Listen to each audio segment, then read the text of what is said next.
There is a moment, and you've had it, where you're in the middle of something that actually matters to you, and then you're gone. Not tired, not bored, just suddenly watching a video about something you don't even care about. And you didn't choose to do it. You have no memory of deciding. 1 second you were there. The next, you weren't. Most people call that a failure of discipline. A character flaw. Proof that something is wrong with them. But what if the brain that did that to you was trying to keep you alive? There is a threshold inside the human brain, not a metaphor, an actual neurological boundary beyond which sustained emotional labor becomes structurally dangerous. When your prefrontal cortex has been running at high demand for too long, the anterior cingulate cortex begins monitoring the load the way a thermal sensor monitors an engine. It isn't judging you. It isn't distracted. It's watching. And when it detects that the system is approaching a critical temperature, it doesn't ask for your permission. It pulls the lever.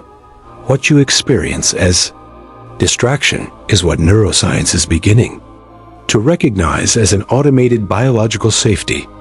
Protocol Doc, this is where the science gets deeply unsettling, because the brain doesn't disengage randomly. It selects.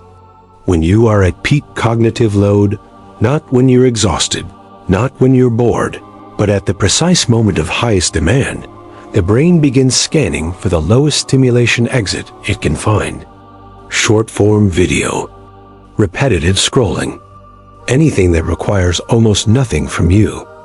Researchers analyzing this pattern found that the prefrontal cortex doesn't malfunction in these moments.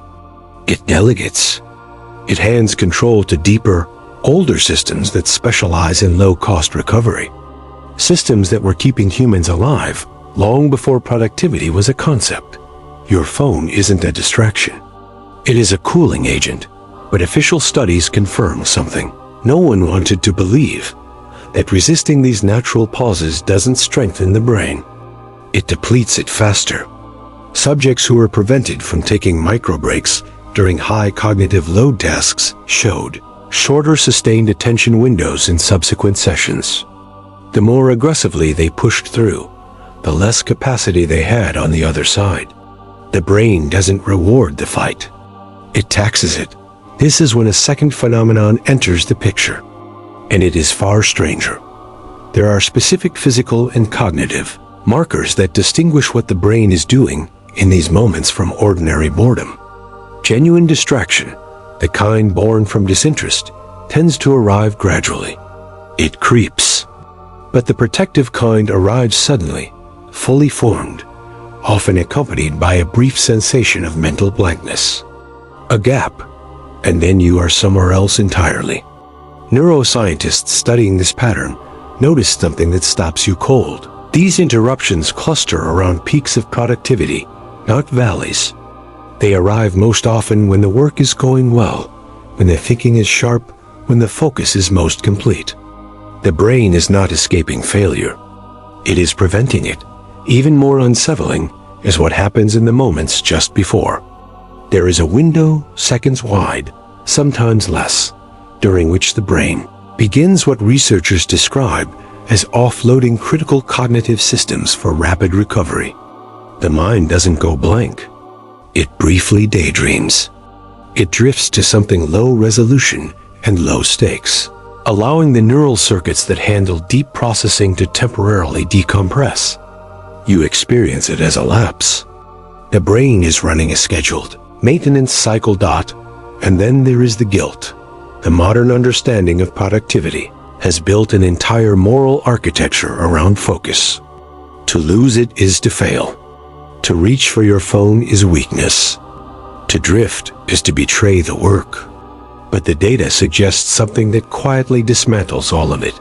The people who label these interruptions as personal failures and forcibly suppress them don't think more clearly.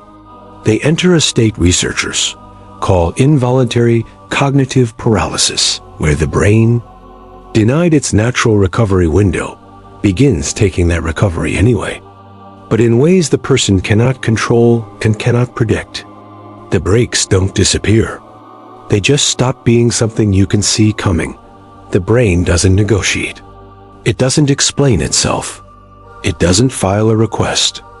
It simply takes what it needs, when it needs it, in whatever form is available. Neuroscientists called this impossible, until they scanned the brain during what subjects described as their most focused and productive moments. What they found were rolling patterns of micro-deactivation happening at intervals far shorter than conscious thought. The brain was resting between thoughts, not after sessions, between individual thoughts. Focus is not a continuous state. It is a sequence of brief arrivals, separated by gaps so small, the conscious mind cannot perceive them. What you call concentration is the edited version. The brain is quietly managing something far more complex underneath. And it has been doing it the entire time. You thought you were in control. The real question isn't whether your brain is doing this to you right now. It is how many of the decisions you believe you made today were actually the brain's automated systems protecting you from a threshold you never knew existed. And how would you even tell the difference?